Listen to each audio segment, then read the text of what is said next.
네, 제4회 동계 청소년 올림픽이 평창에서 개최됩니다. 평창 동계올림픽이 다시 하겠습니다. 제4회 동계 청소년 올림픽이 강원도에서 개최됩니다. 내일부터 2월 1일까지 역대 최대 규모인 79개국 1,800여 명의 선수단이 참가해서 15개 종목에서 경기를 펼칠 예정입니다. 이번 대회는 유럽이 아닌 아시아에서 열리는 첫 번째 대회로 올림픽 인프라와 개최 경험이 접목될 것으로 기대됩니다. 대회 조직위원회와 강원도를 비롯한 성공적인 대회를 위해 헌신하고 계신 자원봉사자 여러분의 노고에 깊은 감사를 드립니다. 무엇보다 안전이 중요합니다. 지난 잼버리 파행과 같은 일이 반복되지 않도록 조직위와 강원도는 한파와 식중독 대책 등 안전관리에 만전을 기해 주시기 바랍니다.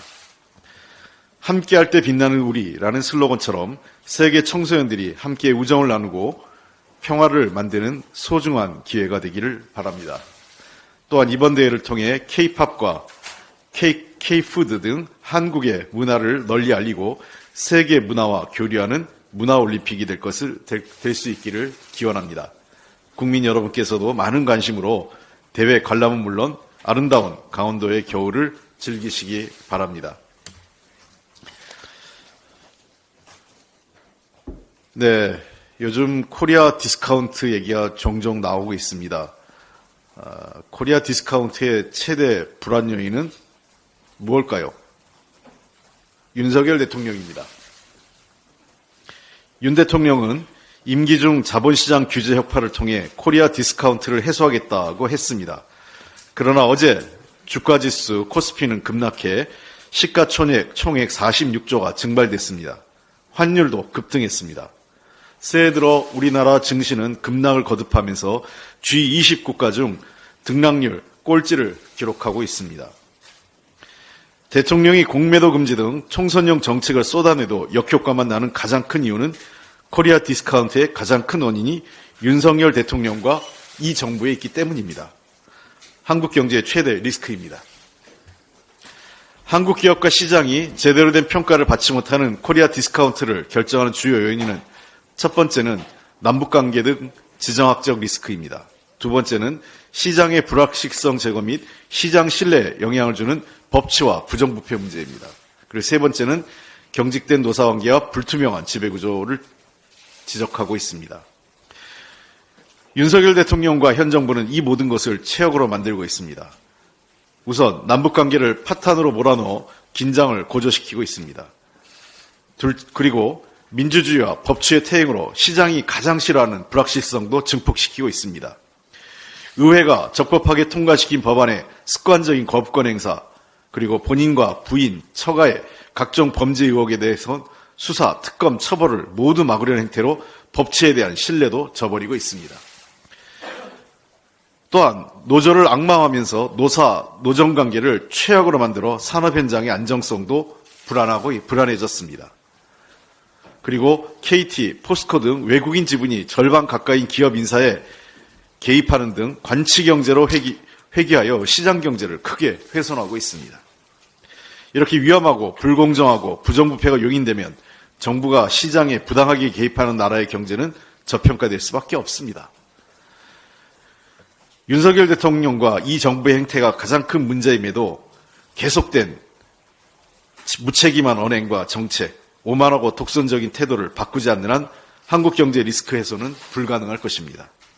이미 해외 언론들은 윤 대통령이 코리아 디스카운트의 원인이라는 분석을 내놓았습니다.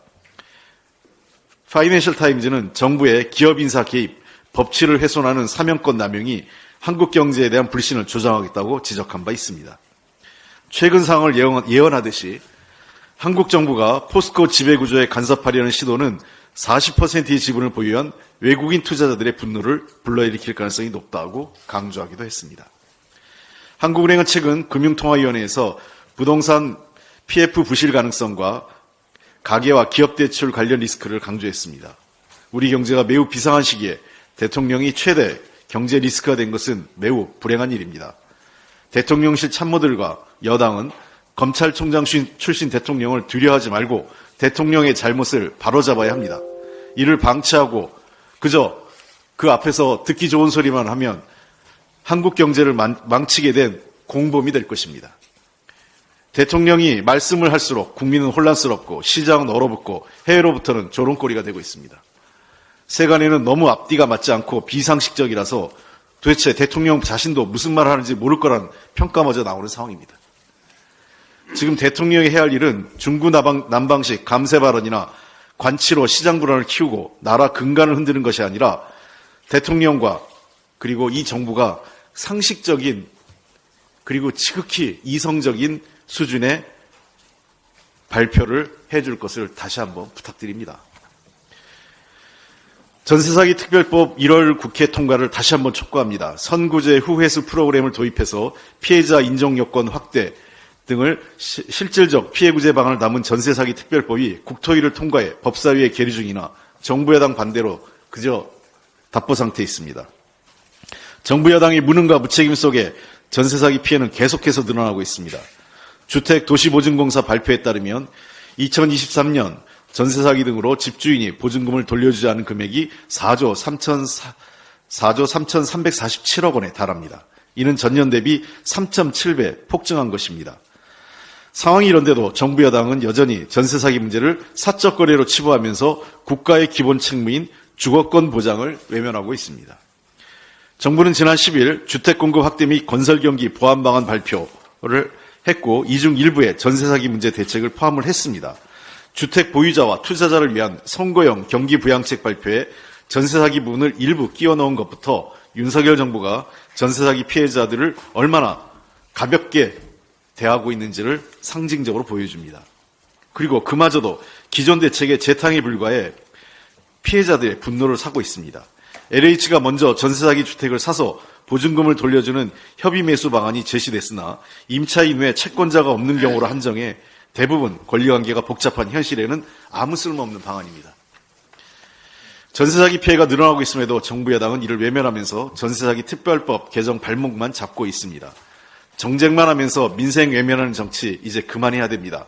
한동훈 위원장은 전세사기 피해자들의 면담 요청을 피해 다니고 있는데 선민 후사 이야기한 것이 부끄럽지 않은지 묻고 싶습니다. 한동훈 위원장은 정치 혐오만 부추기고 야당에 대한 공격으로 반사이익 얻으려는 구태정치에서 벗어나십시오.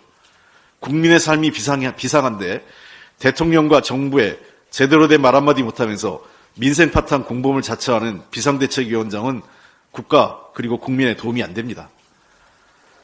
한동훈 위원장이 윤석열 아바타가 아니라면 전세사기 문제 해결에 발벗고 나서야 하고 대통령과 정부를 설득해서 전세사기 특별법이 통과될 수 있도록 입장을 밝혀주시기 바랍니다. 이재명 당대표는 한 위원장과의 상견례에서 이미 전세사기 특별법과 이태원 창사 특별법에 협력하자는 요청을 한 바 있습니다. 1월 임시국회를 정쟁, 거부, 혐오로 먹칠하지 말고 전세사기 특별법 그리고 이태원 특별법 등을 철회해서 상생의 국회가 될 수 있도록 한동훈 위원장의 협조를 다시 한번 요청합니다. 이상입니다.